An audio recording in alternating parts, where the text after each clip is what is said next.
अगर आप एक मंकी से कहें, ये बनाना आज मुझे अगर तुम दोगे तो तुम्हें मरने के बाद अनेकों अनगिनत बनाना मिलेंगे, क्या वो कन्विंस होगा? क्या वो आपको वो बनाना देगा? कौन कन्विंस होगा? हम, यानी कि ह्यूमंस, क्योंकि ये हमारा स्पेशल ट्रेट है। हम उन चीजों में भी विश्वास करते हैं जो इस दुनिया में एग्जिस्ट नहीं करती। और भी बहुत सारे हमारे ट्रेट्स हैं जो कि हमें एनिमल से अलग बनाते हैं। सिर्फ अलग, बेहतर नहीं, क्योंकि बहुत सारे ट्रेट्स हमें एनिमल से वर्स भी बनाते हैं।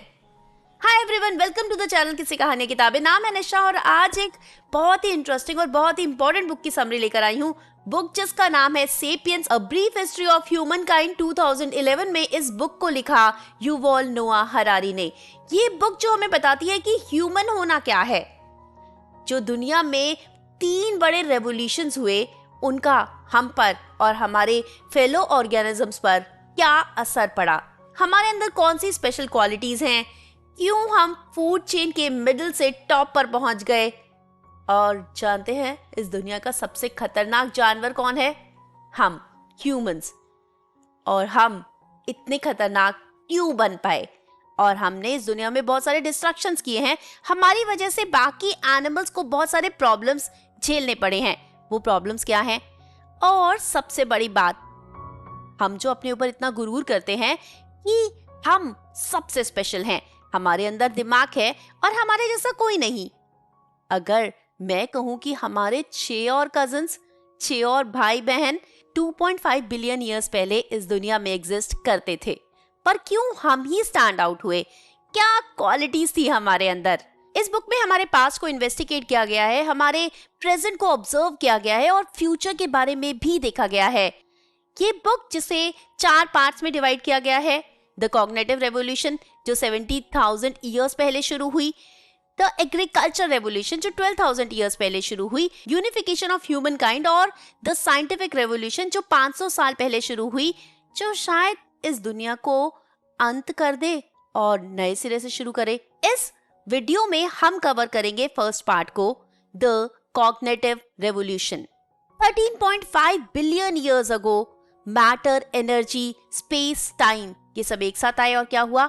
बिग बैंग, जिसकी स्टडी को कहा जाता है फिजिक्स। उसके 300,000 ईयर्स के बाद एटम्स और मॉलिक्यूल्स कंबाइन हुए, जिसकी स्टडी को कहा जाता है केमिस्ट्री। 3.8 बिलियन ईयर्स पहले कुछ मॉलिक्यूल्स एक प्लैनेट अर्थ पर कंबाइन हुए और बने ऑर्गेनिजम्स, जिसकी स्टडी को कहा जाता है बायोलॉजी। 70,000 ईयर्स पहले इन ऑर्गेनिजम्स ने कुछ और स्ट्रक्चर्स और कल्चर्स बनाए, जिसकी स्टडी को कहा जाता है हिस्ट्री। 70,000 ईयर्स पहले हिस्ट्री को किक स्टार्ट किया कॉग्निटिव रेवोल्यूशन ने, पर उससे पहले भी ह्यूमंस थे। 2.5 बिलियन ईयर्स पहले भी इस अर्थ पर ह्यूमंस थे, बट उनकी कोई सिग्निफिकेंस नहीं थी। उनका होना ना होना कोई फर्क नहीं पड़ता था। गोरिल्ला, फायरफ्लाइज, जेलीफिश और ह्यूमंस सब एक ही तरह थे। ह्यूमंस खुद भी नहीं जानते थे कि वो कितने स्पेशल हैं, या कभी वो चांद पर भी पहुंच जाएंगे, हिस्ट्री की बुक्स लिख पाएंगे, इतने बड़े बड़े एक्सपेरिमेंट्स कर पाएंगे, इस दुनिया को इतना ज्यादा बदल पाएंगे, नहीं जानते थे। उस समय हम अकेले ह्यूमंस इस दुनिया में नहीं थे, हमारे 6 और भाई बहन भी इस अर्थ पर थे। वो बाकी के हमारे कजिन्स कहाँ रहते थे, क्या करते थे, क्या नाम थे उनके? उससे पहले अगर हम अपना नाम समझें तो हमारा नाम इस दुनिया में क्या है? होमो सेपियंस। होमो मतलब एक जेनस, जिसके अंडर और बहुत सारी स्पीशीज हो सकती हैं, जैसे कि लायन, टाइगर, जैगुआर, इन सब का जेनस एक है लियो, जिसके अंडर ये अलग अलग स्पीशीज एग्जिस्ट करती हैं। ऐसे ही हमारे जेनस होमो के अंडर भी 6 और स्पीशीज एग्जिस्ट करती थी। होमो यानी कि ह्यूमन, और सेपियंस यानी कि वाइज, यानी कि हम वाइज ह्यूमंस। और बाकी स्पीशीज कौन सी थी? एक थे होमो निएंडरथैलेंसिस और निएंडरथाल्स, जो कि यूरोप और वेस्टर्न एशिया में एग्जिस्ट करते थे। ये बहुत बड़े थे, बहुत स्ट्रॉन्ग थे, बहुत ज्यादा ताकतवर थे। दूसरे थे होमो इरेक्टस यानी कि अपराइट मैन। ये ईस्टर्न रीजन ऑफ एशिया में रहते थे। ये वहां 2 मिलियन ईयर्स तक रहे, जिसकी वजह से इन्हें सबसे ज्यादा durable species of human kind कहा जाता है। तीसरे थे होमो सोलेंसिस, जो कि इंडोनेशिया की सोलो वैली में रहते थे। जावा आइलैंड को इन्होंने वहां पर एक्वायर किया हुआ था। चौथे थे होमो फ्लोरेंसिस, जो कि इंडोनेशियन आइलैंड फ्लोरा पे रहते थे। ये ड्वार्फ ह्यूमंस थे। इनकी हाइट 3.5 फीट से ज्यादा नहीं थी और वेट 55 पाउंड से कम ही था। होमो डेनिसोवा, जो कि साइबेरिया में रहते थे। होमो रूडोफेंसिस और होमो एगेस्टर, जो कि ईस्ट अफ्रीका में इवॉल्व हुए। और हम यानी कि होमो सेपियंस, हम भी ईस्ट अफ्रीका में ही इवॉल्व हुए। 2010 में साइबेरिया की एक केव में एक उंगली मिली थी, जिसको स्टडी किया तो पता चला कि वो हमारे कजन होमो डेनिसोवा की थी। पता नहीं कितने और ऐसे हमारे कजन्स, कितने और हमारे भाई बहन किसी केव में दबे हुए होंगे जिनकी इंफॉर्मेशन हमारे पास अभी तक नहीं है। कोई एक ही जगह पर रहता था, कोई ट्रैवल करना पसंद करता था, कोई एनिमल्स को मारकर खाता था, तो कोई पेड़ पौधों पर जिंदा रहता था, पर हम एग्जिस्ट करते थे। क्या ऐसी चीज थी जो हमें बाकी एनिमल से अलग करती थी, स्पेशल बनाया था जिसने? वो था हमारा ब्रेन। एक मैमल जिसका वेट 60 केजी है, उसका ब्रेन 200 क्यूबिक सेंटीमीटर से ज्यादा का नहीं होता, पर 2.5 मिलियन ईयर्स अगो जो ह्यूमंस थे उनका ब्रेन 600 क्यूबिक सेंटीमीटर का था। और अगर आज के ह्यूमंस की बात करें तो हमारा ब्रेन 1200 से 600 क्यूबिक सेंटीमीटर का होता है। और निएंडरथाल्स का तो और भी बड़ा ब्रेन था। क्या ब्रेन बड़ा होने से हमारे लिए सब कुछ इजी हो गया था? ब्रेन बड़ा होने की कुछ प्रॉब्लम्स भी थी। जितना बड़ा ब्रेन उतना बड़ा एनर्जी ड्रेन। हमारा ब्रेन हमारी बॉडी वेट का 2 to 3% होता है, पर एनर्जी हमारी 25% कंज्यूम हो जाती थी जब हम रेस्ट में होते थे तब भी। और वहीं एक मैमल की 8% एनर्जी ही कंज्यूम होती थी। ज्यादा बड़ा ब्रेन था तो ज्यादा काम करना पड़ता था, ज्यादा खाना ढूंढना पड़ता था। सीधा चलने के बहुत सारे फायदे भी थे। हम आराम से दूर तक की चीजों को स्कैन कर सकते थे। हमारे हाथ जो फ्री हो गए थे उन्हें हम बाकी कामों के लिए यूज कर सकते थे। उनसे हम टूल्स बना सकते थे, पत्थर मार सकते थे, एनिमल्स को भगा सकते थे। पर वहीं सीधा चलने के बहुत सारे नुकसान भी थे। बैक एक होता था, नेक स्टिफ हो जाती थी, और फीमेल्स को तो और भी ज्यादा बड़ा प्राइस पे करना पड़ता था। हिप्स नैरो होने की वजह से चाइल्ड बर्थ में प्रॉब्लम होती थी। ज्यादातर बच्चे मरे हुए पैदा होने लगे थे, और इस वजह से प्रेगनेंसी की ड्यूरेशन कम हो गई थी। अगर एक आम एनिमल की देखोगे तो प्रेगनेंसी की ड्यूरेशन बहुत ज्यादा होती है, 1 साल से 2 साल के बीच में होती है। वहीं ह्यूमंस की प्रेगनेंसी की ड्यूरेशन सिर्फ 9 मंथ्स होती है। ह्यूमंस के बेबीज ही तो हेल्पलेस पैदा होते हैं। अगर आप डॉग्स, कैट्स, इन सब एनिमल्स के बेबीज देखो तो वो पैदा होने के थोड़ी देर के बाद ही चलने लग जाते हैं, खुद अपने लिए खाना ढूंढने लग जाते हैं। वहीं ह्यूमंस के बेबीज बहुत सालों तक अपने पेरेंट्स पर ही डिपेंड रहते हैं, जिसकी वजह से फीमेल्स को एक और बड़ी प्रॉब्लम होती थी, बच्चों का ध्यान रखें या फिर खाना ढूंढे। इसके लिए उन्हें अपने नेबर्स, अपने रिश्तेदार, अपने फ्रेंड्स की जरूरत पड़ती थी, और उसी वजह से सोसाइटीज फॉर्म होने लगी, सोशल सर्कल्स बनने लगे। ब्रेन बड़ा होने के बहुत सारे फायदे थे। एक चिंपैंजी से हम आर्ग्यूमेंट तो जीत सकते थे, पर वो कभी भी हमारे ऊपर अटैक कर सकता था और हमारे टुकड़े टुकड़े कर सकता था। आज की बात अलग है। आज हमारे पास कार्स हैं, आज हमारे पास गन्स हैं, हम दूर से ही उसे मार सकते हैं, हम भाग सकते हैं। पर उस समय हमारे पास छोटे छोटे ही टूल्स होते थे और हम उन लोगों से डर कर ही रहते थे। बचा कुचा खाना खाते थे। जो एनिमल्स मीट छोड़ जाते थे उसी में से हम खाना खाते थे। हमने छोटे छोटे टूल्स बनाए थे और बोन्स को क्रैक करके उसमें से मैरो निकालते थे और वो खाते थे। 100,000 ईयर्स पहले हम फूड चेन के मिडिल में थे और टॉप पर पहुंच गए। हमने इतनी हेस्टिली ये जंप मारी कि हमारा इकोसिस्टम, यहाँ तक कि हम भी उसके हिसाब से एडजस्ट नहीं हो पाए थे। एनिमल्स जैसे कि लायन, टाइगर, ये फूड चेन के टॉप पर पहुंचे थे, पर ग्रेजुअली, जिसकी वजह से इकोसिस्टम भी उसके हिसाब से एडजस्ट हो गया था। पर हमारे साथ ऐसा नहीं हुआ था, हम बहुत जल्दी आगे पहुंच गए थे, इसलिए हम बहुत डरे डरे रहते थे और ज्यादा क्रूअल, ज्यादा डेंजरस हो गए थे, जिसकी वजह से बहुत सारी हिस्टोरिकल कैलेमिटीज हुई, डेडली वॉर्स हुए, इकोलॉजिकल कैटास्ट्रोफीज हुई। 300,000 ईयर्स पहले ही हमने फायर इन्वेंट कर ली थी और हमने उसे डेली बेसिस पर यूज करना भी शुरू कर दिया था। फायर के बहुत सारे फायदे होते थे। जंगली जानवर हमसे दूर रहते थे, और जब हमने खाना कुक करना शुरू कर दिया तो लाइफ और ज्यादा इजियर हो गई। हमारे एंसेस्टर चिंपैंजी को रॉ खाना चबाने में कम से कम 5 घंटे लगते थे, वहीं हम कुक्ड फूड 1 घंटे में खा लेते थे। इससे एनर्जी सेव हो रही थी, जिससे हमारा न्यूरो सिस्टम भी चेंज होने लगा। हमने इस नए चेंज को अडेप्ट कर लिया, हमारे ब्रेन के हमें और ज्यादा फायदे मिलने लगे। होमो सेपियंस 70,000 ईयर्स पहले ईस्ट अफ्रीका से निकलकर अरेबियन पेनिनसुला में गए, वहां से यूरोप और पूरी धरती पर फैल गए। अब यहाँ पर 2 थ्योरीज एग्जिस्ट करती हैं। होमो सेपियंस जो इस धरती के अलग अलग हिस्सों में पहुंचे, वहां जहां और ह्यूमन स्पीशीज पहले से ही एग्जिस्ट करती थी, या तो उन्होंने उन ह्यूमन स्पीशीज के साथ इंटरब्रीडिंग की और वो ह्यूमन स्पीशीज इवॉल्व होकर होमो सेपियंस ही बन गए। दूसरी थ्योरी कहती है कि होमो सेपियंस ने उन दूसरे ह्यूमंस को मार दिया, या तो फोर्सफुली या फिर अपने रिसोर्सेज के कारण, और इस दुनिया पर राज करने लगे। दोनों में से किसी भी थ्योरी को टोटली इग्नोर नहीं किया जा सकता, क्योंकि आज भी मिडिल ईस्ट और यूरोप की 1/4 पॉपुलेशन का डीएनए निएंडरथाल वाला डीएनए ही है। इसका मतलब कुछ होमो सेपियंस ने तो बाकी ह्यूमन स्पीशीज के साथ इंटरब्रीडिंग की और कुछ ने बाकियों को मारकर इस दुनिया से हटा दिया। हम होमो सेपियंस को ब्लेम करें या ना करें, पर वो जहां भी जाते रहे वहां से ह्यूमंस की बाकी स्पीशीज ही नहीं बल्कि और भी एनिमल्स की स्पीशीज एक्सटेंट होती चली गई। बहुत सारे बड़े बड़े ऑर्गेनिजम्स, बहुत सारे बड़े बड़े एनिमल्स, बहुत सारी और एनिमल्स की स्पीशीज गायब होती चली गई, एक्सटेंट होती चली गई। हिस्टोरियंस कहते हैं कि इसका कारण क्लाइमेटिक चेंज भी था, पर पूरी तरह से क्लाइमेटिक चेंज के कारण ये स्पीशीज एक्सटेंट नहीं हुई। इसमें हम होमो सेपियंस का भी एक बहुत बड़ा हाथ था। हम अपने आप को बचाते गए, आगे बढ़ते गए, और उसके लिए जो भी हमारे रास्ते में आया उसे मारकर हमने साइड कर दिया। बहुत सारे इसमें एनिमल्स भी थे, बहुत सारे प्लांट्स भी थे, बहुत सारे बर्ड्स भी थे, बहुत सारे एक्वेटिक एनिमल्स भी थे। पर हम ऐसा क्यों कर पाए? अगर दिमाग की सबसे बड़ी चीज थी तो निएंडरथाल्स का दिमाग, उनका ब्रेन तो हमसे भी बड़ा था, फिर वो क्यों नहीं सर्वाइव हुए? जब चार्ल्स डार्विन ने कहा कि हम एक तरह के एनिमल ही हैं, तो लोगों को बहुत गुस्सा आया था, और आज भी बहुत लोग ये बात मानने को तैयार नहीं है, जबकि हमारे एंसेस्टर्स चिंपैंजीज थे, मंकीज थे। अगर निएंडरथाल्स आज भी होते तो क्या हम उन्हें अपने भाई की तरह एक्सेप्ट कर पाते?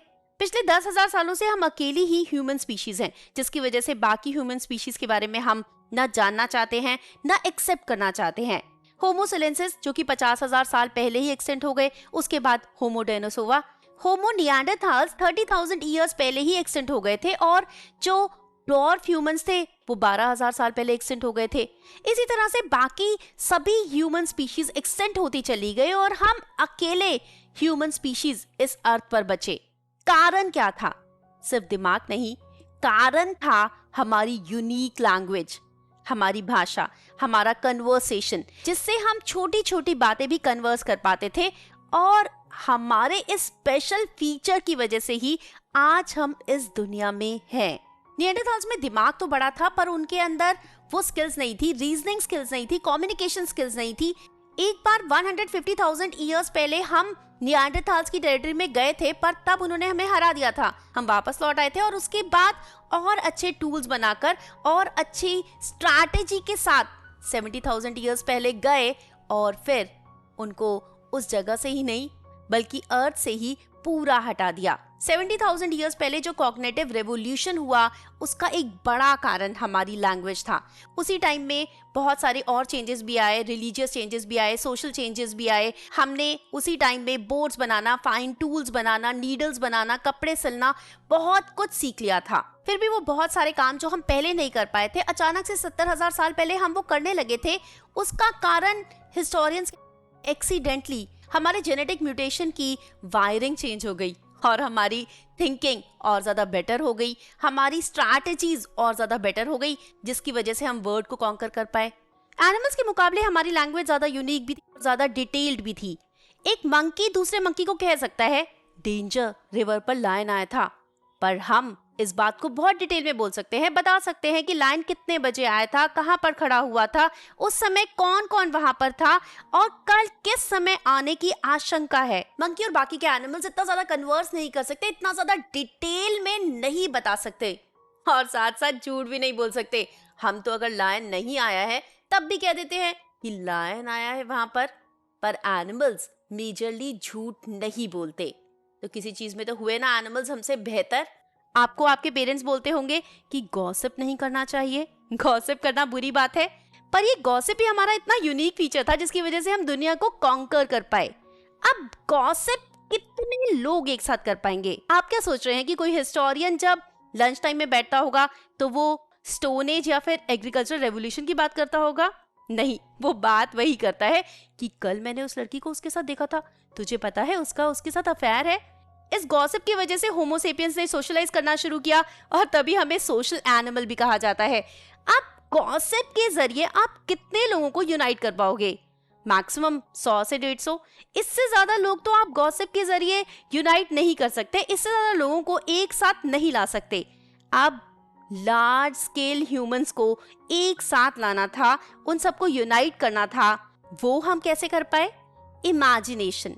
वो जो चीजें एग्जिस्ट नहीं करती उसे सिर्फ हम ह्यूमंस ही सोच सकते हैं, उसके बारे में बात हम ह्यूमंस ही कर सकते हैं। और हमारी इसी क्वालिटी की वजह से हमने रिलीजन्स डिस्कवर किए। अब अगर एक गॉड होगा या फिर एक गोस्ट होगा जिससे हम लोगों को डरा सकेंगे, एक गॉड होगा जिसकी पावर के बारे में हम लोगों को बता सकेंगे, तो हम सब लोगों को एक साथ ला सकते हैं। इससे बहुत large number of homo sapiens एक ही बात पर एग्री हो पाते थे और इसी वजह से हम लोग इकट्ठे होकर आगे बढ़ पाए। एक तरफ तो हिस्टोरियंस कहते हैं कि एग्रीकल्चर रेवोल्यूशन के बाद ही हमने इकट्ठा रहना शुरू किया था, सोशलाइज होना शुरू किया था, पर उससे पहले के वर्शिप के प्लेसेस के रिमेन्स भी हमें मिले हैं। ये प्रूफ हमारे पास है कि स्टोन एज में भी ह्यूमंस ने वर्शिप करना, गॉड को मानना, भगवान को मानना शुरू कर दिया था। हम ये मानने को तैयार नहीं है कि आज भी हम उसी सब बेसिस पर काम कर रहे हैं। कॉर्पोरेशंस क्या है? कॉर्पोरेशन भी तो एक ऐसी एंटिटी है जो एग्जिस्ट नहीं करती।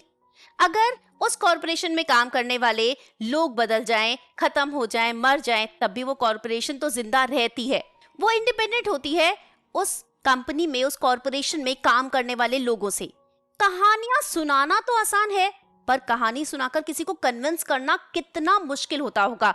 उस समय होमो सेपियंस ने मिलियंस ऑफ ह्यूमंस को कैसे कन्विंस किया होगा कॉमन गॉड के लिए या फिर किसी कॉमन गोल के लिए? इसके लिए हम ये भी कह सकते हैं कि गॉड ने हमें यूनाइट किया। आखिर गॉड, वो पावर हमेशा से इस धरती पर है और उसी के कारण, उसी गॉड की वो स्पेशल पावर के कारण हम सब यूनाइट होकर एक कॉमन गोल की तरफ आगे बढ़ पाए। और शायद इसी वजह से हमें ज्यादा पावर मिल पाई होगी। कुछ लोग जो ज्यादा समझदार होंगे, ज्यादा इंटेलिजेंट होंगे, वो ग्रुप के लीडर बन जाते होंगे और बाकी लोगों को कन्विंस कर पाए होंगे एक कॉमन गोल की तरफ बढ़ने के लिए। जब से कॉग्निटिव रेवोल्यूशन हुई तब से होमो सेपियंस के लिए अपने बिहेवियर को बदलना बहुत आसान हो गया और उन्होंने नए नए चेंजेस को अडैप्ट करना भी बहुत इजीली शुरू कर दिया। कॉग्निटिव रेवोल्यूशन वो पॉइंट है जब हिस्ट्री और बायोलॉजी दोनों इंडिपेंडेंट हो गए। उससे पहले तक सिर्फ बायोलॉजी थी और हिस्ट्री 70 साल पहले कॉग्निटिव रिवॉल्यूशन के बाद ही क्रिएट हुई। ऐसा नहीं है कि बायोलॉजी अब एग्जिस्ट नहीं करती, अब भी म्यूटेशंस हैं, अब भी हम स्पीशीज हैं, हमारे डीएनएज हैं, हमारी लैंग्वेजेस हैं जिसे बायोलॉजी कहते हैं, पर हिस्ट्री एक इंडिपेंडेंट आइडेंटिटी उसके बाद ही बनी। अगर हम आज के ह्यूमंस की बात करें तो वो तब के ह्यूमन से बहुत ज्यादा अलग थे, बहुत ज्यादा डिफरेंस था। आज हमारे पास बहुत सारी चीजें हैं, बहुत सारी फैसिलिटीज हैं, पर उस समय तो ये सब कुछ नहीं था। उस समय तो उन्हें कोई सिखाने वाला नहीं था, कोई पढ़ाने वाला नहीं था। उन्हें खुद अपना खाना ढूंढना था, खुद देखना था कि क्या उनकी बॉडी के लिए अच्छा होगा, किसको खाने से वो मर सकते हैं, कैसे उन्हें एनिमल से अपने आप को बचाना है, कैसे उन्हें टूल्स बनाने हैं। वो एक स्टोन का टूल 5-10 मिनट में बना लेते थे जो आज हमें बनाने में घंटों लग सकते हैं। उस समय के होमो सेपियंस जो कि हंटर्स थे, गैदरर्स थे, वो हमसे ज्यादा नॉलेजेबल और हमसे ज्यादा स्किलफुल थे। आज की अगर हम बात करें तो हम हफ्ते में 60 से 80 घंटे काम करते हैं, उसके बाद भी सेटिस्फाइड नहीं होते। पर उस समय के हंटर गैदरर्स सिर्फ 30 से 40 घंटे ही एक हफ्ते में काम करते थे। उस समय के हंटर गैदरर की लाइफ उतनी मुश्किल नहीं थी, वो कई बार तो पूरा पूरा दिन काम नहीं करता था। अगर आज के ह्यूमन की बात करें तो उसकी लाइफ में बहुत टेंशन्स हैं। उसे सुबह जल्दी उठना है, खाना बनाना है, काम पर जाना है, 8 से 10 घंटे काम करना है, फिर घर आकर घर संभालना है, बच्चे देखने हैं। वो हर समय टेंशन में रहता है। और उस समय का होमो सेपियन, उस समय का ह्यूमन, वो सुबह उठता था, खाना ढूंढने जाता था, रोज अलग अलग खाना खाता था, रोज अलग अलग चीजें एंजॉय करता था। उसका तीनों टाइम का मील अलग होता था, यूनिक होता था। पता नहीं आज कौन से फ्रूट्स उसके हाथ लगेंगे जो वो सुबह आराम से खा सकता है, पता नहीं कौन से एनिमल का मीट वो लंच में खाएगा और किस एनिमल को वो डिनर में एंजॉय कर पाएगा। तो उसकी लाइफ में थ्रिल होता था। वो 3-4 घंटे में अपने लिए खाना ढूंढकर घर वापस आ जाता था। उसके बाद वो गॉसिप कर सकता था, अपने बच्चों के साथ खेल सकता था, अपनी फैमिली के साथ टाइम स्पेंड कर सकता था। पर आज किसी के पास टाइम ही नहीं है। जब डेवलपमेंट इतनी ज्यादा हो चुकी है, अगर हमारे सामने एक आइसक्रीम का टब आ जाता है तो हमसे रुका ही नहीं जाता। हमें लगता है कि हम पूरा टब अभी खा लें, पता नहीं कल आएगा या नहीं आएगा। ये भी ट्रेट हमें अपने एंसेस्टर से ही मिला है। उस समय के जो होमो सेपियंस थे, उन्हें आज जो फ्रूट मिला है उन्हें नहीं पता होता था कि कल ये मिलेगा या नहीं। आज अगर उन्हें कोई बहुत मीठा फ्रूट, कोई बहुत अच्छा एनिमल मिला है तो उन्हें लगता था कि जितने हैं खा ले, कल पता नहीं क्या खाने को मिले या फिर कुछ मिले ही ना। और वही ट्रेट हमारे अंदर आज भी है, जबकि आज हमारे फ्रिज तरह तरह के खाने से भरे रहते हैं। पर क्या करें, आदत बहुत पुरानी है। उसकी लाइफ में वो टेंशन्स और वो प्रॉब्लम्स नहीं थी, पर वो प्रॉब्लम्स थी जो आज नहीं है। उसे एनिमल से अपने आप को बचा कर रखना था। एक छोटा सा एक्सीडेंट जो आज हमारे लिए छोटा है, उस समय उनकी मौत का कारण बन जाता था। चाइल्ड मोर्टेलिटी बहुत थी, इसलिए लाइफ एक्सपेक्टेंसी भी बहुत कम थी। ये कहना तो सही नहीं होगा कि उस समय की ह्यूमन की लाइफ में चैलेंजेस नहीं थे। चैलेंजेस तो बहुत थे, पर टेंशन्स नहीं थी, इसलिए वो ज्यादा हेल्दी था, ज्यादा फिट था। वो न्यूट्रिशियस खाना खाता था। उसको आप मैराथन में दौड़ा लो, वो आराम से जीत जाएगा। पर आज हम कितना भी योगा कर लें, कितना भी जिम कर लें, कितना भी हेल्दी खाना खाने की कोशिश कर लें, हम बीमार ही रहते हैं। उस समय का हंटर गैदरर, उसे इन्फेक्शंस नहीं होते थे, बीमारियां नहीं होती थी, हेल्दी लाइफस्टाइल था, अलग अलग खाना खाने को मिलता था और लाइफ में थ्रिल बना रहता था। आपको डॉग्स पसंद है? डॉग्स के साथ हमारा एक अनोखा रिश्ता है ना? लगता है ना आपको कि क्यों हमें सब एनिमल्स में से सबसे ज्यादा डॉग्स ही अच्छे लगते हैं? क्योंकि इनके साथ हमारा रिश्ता सबसे पुराना है। कम से कम 15,000 साल पहले से हम डॉग्स को डोमेस्टिकेट करते आए हैं। डॉग्स हमारा साथ देते आए हैं, हमें बाकी एनिमल से बचाते आए हैं, हमें डेंजर के बारे में बताते आए हैं।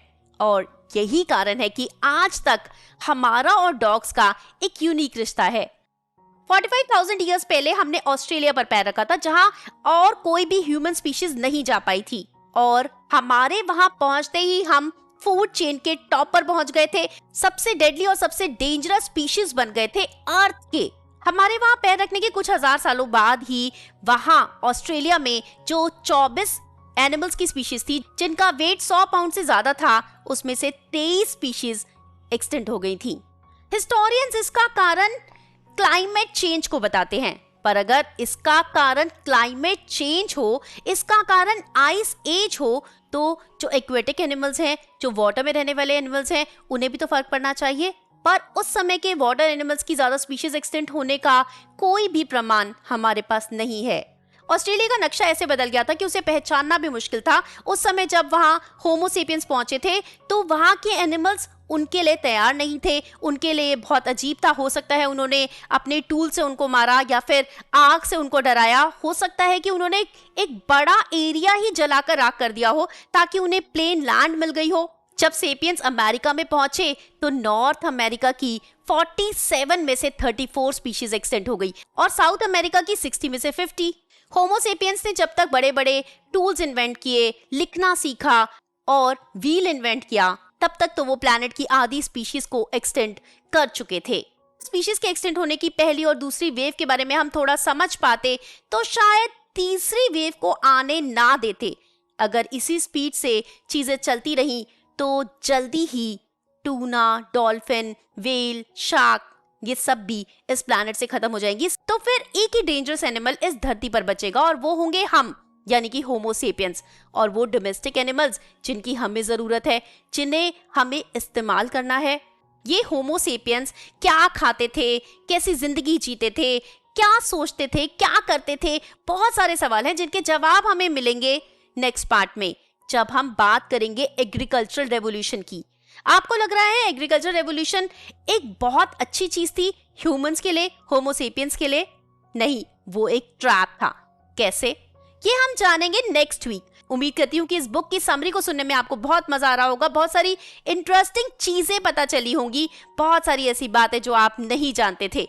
और नेक्स्ट पार्ट में हम और भी बहुत इंटरेस्टिंग चीजें जानेंगे। अगर आपको ये वीडियो पसंद आई है तो अपने दोस्तों के साथ शेयर कीजिए, लाइक कीजिए, चैनल सब्सक्राइब नहीं किया है तो सब्सक्राइब कर लीजिए। अगर कुछ इस वीडियो से रिलेटेड आप मुझसे पूछना चाहते हैं तो कमेंट बॉक्स में कमेंट कीजिए, कौन सी और बुक की समरी आप मुझसे चाहते हैं वो भी जरूर बताइए। इसी के साथ दीजिए इजाजत, जल्दी लौट कर आऊंगी।